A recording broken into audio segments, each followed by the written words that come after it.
దేవుని పరిశుద్ధ నామములో మీ అందరికీ శుభములు, ఆశీర్వాదములు, మేలులు కలుగునుగాక. ఈరోజు దేవుని వాక్యం లేదా దేవుని మాట హగ్గై గ్రంథము 2వ అధ్యాయములో 18వ వాక్య భాగం.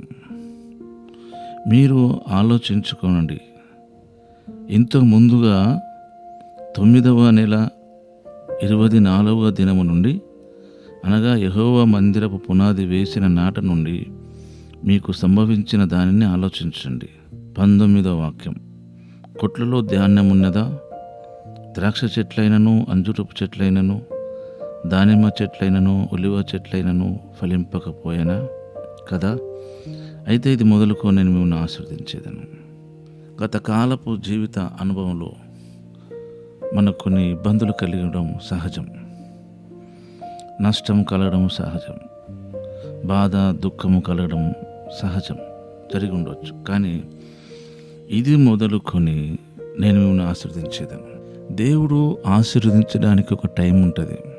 దేవుడు కష్టాన్ని మన జీవితంలో అనుమతించడానికి కూడా ఒక టైం ఉంటుంది. మీ దుఃఖ దినములు అసమాప్తములగును అన్నాడు దేవుడు. ఈ విషయం మీకు గుర్తుంటుంది. యెషయా గ్రంథములో రాయబడ్డ మాట అది. దుఃఖ దినములు సమాప్తములగును అని. యెషయా గ్రంథం 60వ అధ్యాయములో 20వ వాక్యములో 4వ భాగం, మీ దుఃఖ దినము సమాప్తములగును. ప్రసంగి 3వ అధ్యాయం మొదటి 2 వాక్య భాగాలలో దుఃఖపడడానికి సమయం కలదు, నవ్వడానికి సమయం కలదు అన్నాడు దేవుడు. కనుక దేవుని వాక్యం ప్రకారం ఇది మొదలుకొని నేను మిమ్మల్ని ఆశీర్వదించేదను. కనుక మనం ఆశీర్వదించబడ్డానికి పిలువబడ్డవారం కనుక గత కాలంలో దేవుని నామమును బట్టి దేవుని కొరకు మనము నిజంగా కష్టం అనుభవించుంటే, మన పాపముల నిమిత్తం, దోషముల నిమిత్తం అయితే అది వేరు విషయం. దానికి కొన్ని లెసన్స్ నేర్పిస్తాడు దేవుడు. వెంటనే ఆశీర్వాదం రాకపోవచ్చు, కానీ స్పెసిఫిక్గా ప్రత్యేకంగా దేవుని బట్టి, దేవుని నామములో దేవుని కొరకు మనం పడిన కష్టం, అవమానం, నిందలు, ఆర్థిక సమస్యలు, అప్పుల బాధలను బట్టి దేవుడు అద్భుతంగా మనల్ని ఆశీర్వదిస్తాడు, అద్భుతంగా మనల్ని దీవిస్తాడు. ఆ వాక్య భాగం యొక్క అర్థం అదే.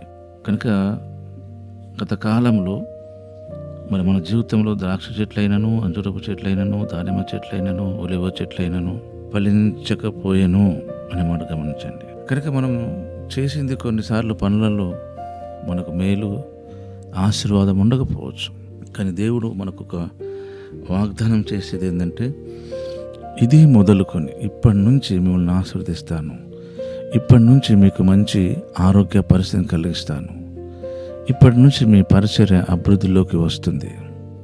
శక్తి చేతనైనను, బలము చేతనైనను కాదు, నా ఆత్మచేతనే ఈ కార్యము చేతుందన్నాడు దేవుడు.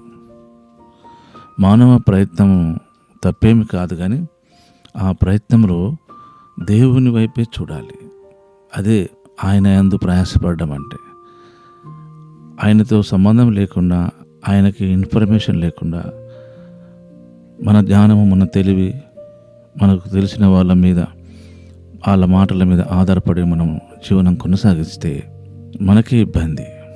కనుక దేవుని నమ్మినామని చెప్పి మనం లోకస్తుల్లాగా మాట్లాడుతూ ప్రవర్తిస్తుంటే మన జీవితంలో దేవుని మేలుకు బదులు కష్టమే అనుభవించాల్సి ఉంటుంది. కనుక ఈ వాక్య భాగంలో రాయబడిన రీతిగా ఇది మొదలుకొని నేను నిన్ను ఆశీర్వదించేదను. అలాంటి కృపా ప్రభు మనందరికీ అనుగ్రహించునుగాక.